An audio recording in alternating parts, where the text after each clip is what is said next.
Hello everyone. তো আজকে হলো শ্রাবণের শেষ সোমবার, তাই কিন্তু এখানে আমি আর বোন রেডি হয়ে গেছি পাশের মন্দিরে পুজো দিতে যাব। তো আমাদের পাশের বাড়ির মন্দিরেই যাব, তাই কিন্তু এভাবেই নর্মালি যাচ্ছি। আর বাইরে এত বৃষ্টি কি আর বলবো। তো এই যে দেখো আমরা কিন্তু মন্দিরে চলে আসছি, আর এই পাশে যে কাকিমণিরা আছে তারা এখানে পুজো করেছে, তাই কিন্তু পুজো দেওয়াই আছে। তো প্রথমে আমি এখানে দেখো শিবলিঙ্গের উপরে একটা বেলপাতা দিয়ে তারপর এখানে কিন্তু দুধ ঢেলে নিচ্ছি। তো প্রত্যেক সোমবারই কিন্তু আমি এখানেই পুজো দিয়েছি, কিন্তু একবারও আমার ব্লগ করে ওঠা হয়নি, কারণ একাই আসতাম আর চটপট আগে পুজো দিয়ে তারপর বাড়ি চলে যেতাম, কারণ আয়াংশ থাকতো। তো এই জন্য আর এবার যেহেতু বোন আছে তাই বোনকে বললাম চল তাহলে একসাথে পুজো করে নিই। আর এখানে কিন্তু বোন আমার ভিডিও করে দিচ্ছিল। তো এতদিন তো আমি একাই এসেছি, তাই ওরকম ভিডিও করে দেওয়ারও কেউ ছিল না, তাই আর কি কোনো ব্লগ করে ওঠা হয়নি।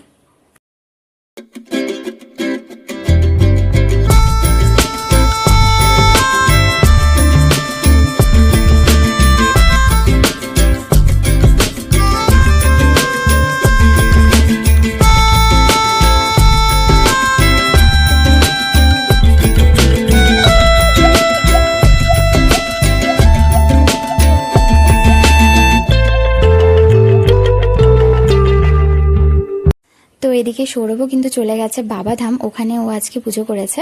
তো এইভাবেই কিন্তু আমাদের শ্রাবণের শেষ সোমবারটা কাটলো। তো তোমাদেরও শ্রাবণের শেষ সোমবারটা কিভাবে কাটলো আর তোমরাও কোথায় জল ঢাললে কমেন্টে জানিও। টাটা। ভিডিওটি ভালো লাগলে প্লিজ লাইক করো।